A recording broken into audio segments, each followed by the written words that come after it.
नमस्कार दोस्तों, क्या आप लोग भी कार लेने जा रहे हैं दिवाली में, नवरात्रि में? तो मैं आप लोगों को कुछ टिप्स देने वाला हूं जो कि 50,000 से लाख रुपए तक बचा सकते हैं। आपके मिनिमम 50,000 लाख रुपए तो बचा ही सकते हैं। वो टिप्स क्या होने वाली है, किन के लिए होने वाली है, वो भी मैं बता दूं। ये टिप्स आप लोगों की फाइनेंस से रिलेटेड होने वाली, क्योंकि इंडिया में ऑलमोस्ट 92% लोग ऐसे हैं जो कि गाड़ियों को फाइनेंस पे उठाना पसंद करते हैं। और इसका रीज़न भी है कि लोग अपना ज़्यादा पैसा इसमें एक बार में नहीं फंसाना चाहते हैं। जैसे कि 10 लाख की कार खरीदनी है तो वो 10 लाख रुपए पूरा अमाउंट नहीं डाल करके उसको फाइनेंस पे कर लेते हैं, छोटी छोटी ईएमआईज में वो उसे भरते हैं। उनके लिए काफ़ी ज़्यादा सूटेबल होता है। ऐसी 92% जनता है, ऐसी 92% लोग हैं जो इस तरह के काम करते हैं। इवन मैंने भी किया है और आप भी मेरे ख्याल से करेंगे, तभी आप इस वीडियो को देख रहे हैं। मैं आपको ये भी बताने वाला हूं कि अगर आप लोग एक्स शोरूम से या फिर यूज्ड कार्स खरीद रहे हैं, सेकेंड हैंड मार्केट से कार उठा रहे हैं, क्योंकि दोस्तों सेकेंड हैंड मार्केट काफ़ी ज़्यादा बड़ा है एज़ कंपेयर टू शोरूम वाले जो फर्स्ट हैंड उठाते हैं। सेकेंड हैंड में काफ़ी ज़्यादा डील होती है फाइनेंस को लेकर के। ठीक है, तो सबसे पहली चीज़ दोस्तों, आप लोग ये ध्यान रखिएगा कि अगर आप लोग कहीं से भी गाड़ी परचेज कर रहे हैं, चाहे आप सेकेंड हैंड मार्केट से परचेज कर रहे हैं या फिर फर्स्ट हैंड किसी शोरूम से परचेज कर रहे हैं, चाहे आप लोगों की गाड़ी की प्राइस कोई भी हो, अगर आप लोग फाइनेंस करा रहे हैं तो आप लोग कभी भी जो भी डीलर है उसके द्वारा बताए गए बैंक से या फिर उसके यहाँ से एप्लीकेशन मत डालिए। ये इसलिए कह रहा हूँ क्योंकि देखिए उनका जो भी बैंक होता है जिससे भी वो आप लोगों को लोन करा रहे होते हैं, ऑलरेडी उनका कमीशन उसमें बना होता है और वो जो उनका कमीशन होता है वो आपसे ही उनको जाता है।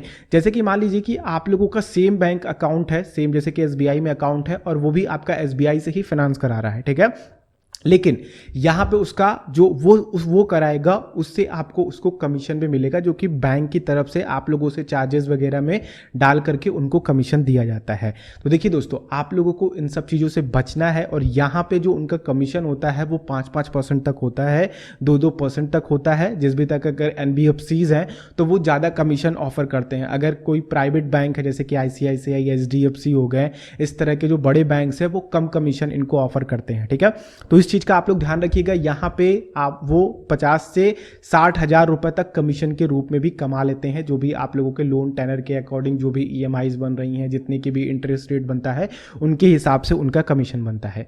तो आप कोशिश कीजिए कि आप लोग अपने बैंक से अप्लाई करें, क्योंकि अगर वो फाइनेंस करवा दे रहे हैं, आपका सिबिल अच्छा है, आपका क्रेडिट अच्छा है, तो आप भी अपने बैंक से लोन ले सकते हैं, चाहे यूज्ड कार के लिए या फिर आप लोग फर्स्ट हैंड के लिए, ठीक है। यूज्ड कार की बात करें तो 5 साल से ज़्यादा कोई भी बैंक जैसे कि एसबीआई हो गया, कैनरा हो गया, एचडीएफसी हो गए, आईसीआईसीआई हो गए, जो भी बड़े बैंक्स हैं इंडिया में, वो 5 साल से पुरानी गाड़ियों को फाइनेंस नहीं करते हैं। तो वहाँ पे आप लोगों को एनबीएफसी की तरफ जाना पड़ेगा, स्मॉल फाइनेंस बैंक की तरफ जाना पड़ेगा, जो इंटरेस्ट रेट्स आप लोगों से ज़्यादा लेते हैं, लेकिन 8-8 साल पुरानी गाड़ियों तक का भी वो फाइनेंस कर देते हैं।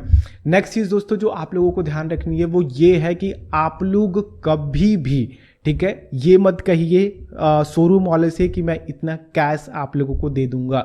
कोशिश कीजिए कि आप लोग पूरी डील जो है वो लोन में ही करें, और जो भी पूरा लोन हो सके कोशिश कीजिए कि वो लोन आप लोगों का पूरा फुल अमाउंट पे हो जाए, ऑन रोड प्राइस पे हो जाए।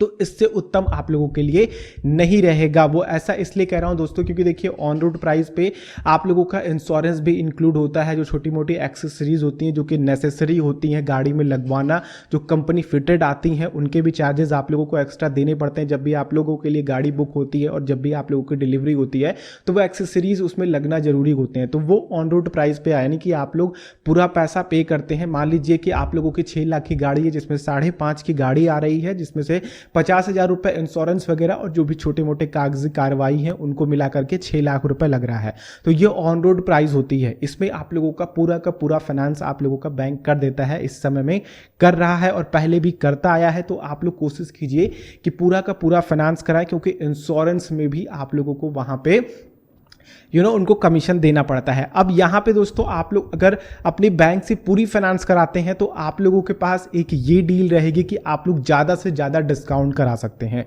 क्योंकि देखिए अब क्या है कि शोरूम वालों को क्या है कि गाड़ी निकालनी है, ठीक है, तो अब उनको अगर आप कोई भी पेमेंट नहीं कर रहे हैं तो वो क्या कहेंगे कि आप लोगों को मिनिमम से मिनिमम प्राइस पे देंगे, ठीक है, मिनिमम से मिनिमम प्राइस पे देंगे। इसका मतलब ये है कि आप लोग कोई कैश उनको डिपॉजिट नहीं कर रहे हैं तो वो उसमें कुछ भी आप लोगों से घपला नहीं कर सकते।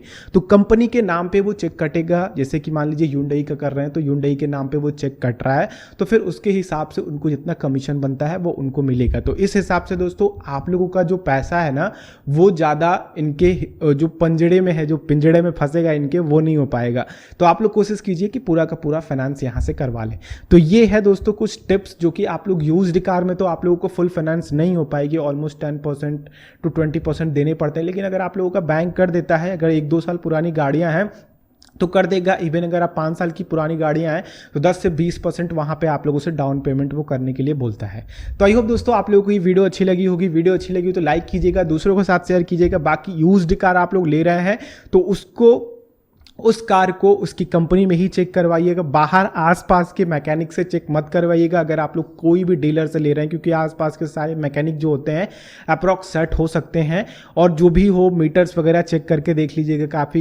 काफ़ी ऐसे डीलर्स हैं जो मीटर को पीछे करके प्राइस को बढ़ाने के लिए आप लोगों के सामने प्रेजेंट करते हैं। तो वहाँ पर आप लोग कम चली हुई गाड़ियाँ खोजते हो, बस टायर चेंज करवा दिए, 40,000 रुपये लगते हैं दोस्तों चारों टायर चेंज कराने में। आजकल जो हमेशा बाई कर रहा है उसको और सस्ते में मिल जाता है, 40,000 रुपये लगा करके मीटर पीछे करा करके 1 लाख रुपए ज़्यादा आप लोगों से वसूलते हैं।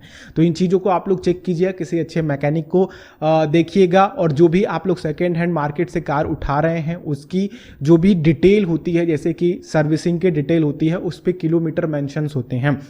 तो आप गाड़ी का कागज़ लेकर के आप जा कर के किसी भी शोरूम में, या फिर गाड़ी का नंबर भी लेकर किसी भी शोरूम में उसकी कितनी चली हुई है, कितने पे लास्ट सर्विस हुई थी, लाइक अगर उन्होंने 50,000 पे किया है तो वो 50,000 मेंशन होगी कि लास्ट सर्विसिंग 50,000 पे हुई थी। तो उसके हिसाब से उसमें सर्विसिंग में क्या क्या चीज़ें इंक्लूड थी वो सब कुछ आप लोगों को लिखा हुआ मिल जाएगा। फिर उसके बाद आप लोग वहाँ से अंदाज़ा लगा सकते हैं कि हाँ ये चीज़ें हैं, इतनी चली है गाड़ी तो फिर ये चीज़ें हैं। अगर 50,000 चली है, वहाँ पे सर्विस है और आप लोगों को 49,000 मीटर में दिखा रहा है, तो समझ लीजिए कि वहाँ पे लफड़ा है, आप लोगों से घपला कराया जा रहा है।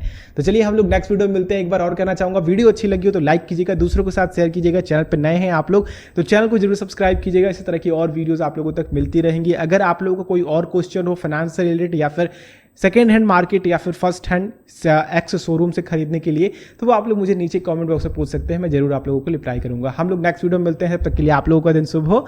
जय हिंद।